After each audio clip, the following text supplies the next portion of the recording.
Salut, c'est Xavier, le gars de la 3D. Nous arrivons vers la fin de la modélisation de notre chaise. Nous allons maintenant voir comment nous pouvons un peu la rectifier pour l'améliorer, puisque pour le moment on a quelque chose de très carré et du coup pas très beau. Alors, nous allons commencer en modifiant ces points qui nous créent une courbure pas très jolie. Alors, vous allez appuyer sur L pour revenir dans votre vue de gauche et Z pour centrer sur votre objet. Et vous allez retourner dans l'onglet Modify, dans vos vertex sommets. Vous allez faire F3 pour passer en mode d'affichage filière afin de sélectionner vos deux points. Voilà. Vous refaites F3 et en faisant W pour avoir l'outil déplacement, je vais déplacer mes points comme ceci pour avoir une certaine parallèle ou harmonie entre ces points. De la même façon, je vais venir sélectionner les points sur l'avant de mon siège et je vais très légèrement les avancer afin de créer quelque chose d'harmonieux. Ensuite, nous allons nous attaquer au sommet du dossier en créant un arrondi. Donc je passe en polygone et nous voyons que mes faces sont déjà sélectionnées. Ceci est dû aux multiples extrusions que nous avons faites précédemment et au fait qu'il garde nos sélections de polygones, de vertex et d'arêtes séparément. Donc une fois ceci fait, je vais sur Edit Polygone et je vais utiliser le bevel afin d'appliquer une petite extrusion et un petit biseau à notre objet. Voilà. Il nous reste une chose à mettre en place, c'est ce rebord. Alors pour créer ce rebord, je vais utiliser le rebord ici déjà présent, mais nous voyons qu'ici il n'y en a pas. Donc je vais passer en vue de left, je vais me passer en mode de sélection arête, je vais sélectionner les arêtes grâce à un rectangle de sélection comme ceci, et je vais cliquer dans Edit Edge sur Connect afin de créer une arête supplémentaire.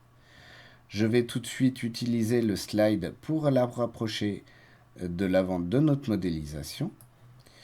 Sans trop forcer, voilà, je vais valider et je vais utiliser la mise à l'échelle, donc touche R, mise à l'échelle sur l'axe X pour légèrement les réaligner, mais pas complètement, je garde une légère courbure. Une fois ceci fait, il suffit de passer en polygone et de sélectionner, hop, voilà, comme ceci, votre bordure. Alors attention de ne pas oublier la bordure de l'autre côté. Hop, voilà. Alors j'ai sélectionné une face en trop, je maintiens Shift, Alt, excusez-moi, et je désélectionne. Voilà, j'ai bien mes côtés, je vérifie et je fais une extrusion. Alors l'extrusion étant trop grosse ici, je vais faire en fait une extrusion de seulement 2 cm. Voilà, donc j'ai créé un premier rebord. Je vais ensuite créer le rebord qui part vers l'arrière. Je vais me servir des faces nouvellement créées, comme ceci. Alors là, mes différentes images de référence me gênent, donc je vais isoler mon objet en faisant Alt Q. Voilà, comme ça je n'ai plus que mon objet affiché à l'écran et je peux tout à fait travailler sans être embêté. Hop, hop, hop, la Alt. Tac, tac, tac. Tac, tac, tac, tac, tac. Et oui, qui aime pas les tac, tac. Voilà. J'ai sélectionné, je refais une extrusion, mais ce coup-ci, je vais la faire avec le bevel. Comme ça, je peux lui créer, hop, une légère variation de taille. Alors là, c'est beaucoup trop fort pour le bevel. Je vais le descendre à 0,15. Voilà. Et pour l'extrusion, ben on n'est pas trop mal pour l'extrusion. Je vais juste lui mettre une valeur complète, 0,8. Très bien. Et je valide.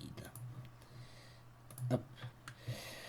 Il va nous rester une dernière chose à mettre en place qui est le lissage-maillage. Et à cette occasion, nous rencontrerons un petit problème. Je vais vous laisser le découvrir sur notre prochaine vidéo. En attendant, vous pouvez aussi découvrir l'ensemble de nos vidéos sur notre chaîne YouTube F3DF ou encore l'ensemble de notre activité sur le site f3df.com. Bonne soirée.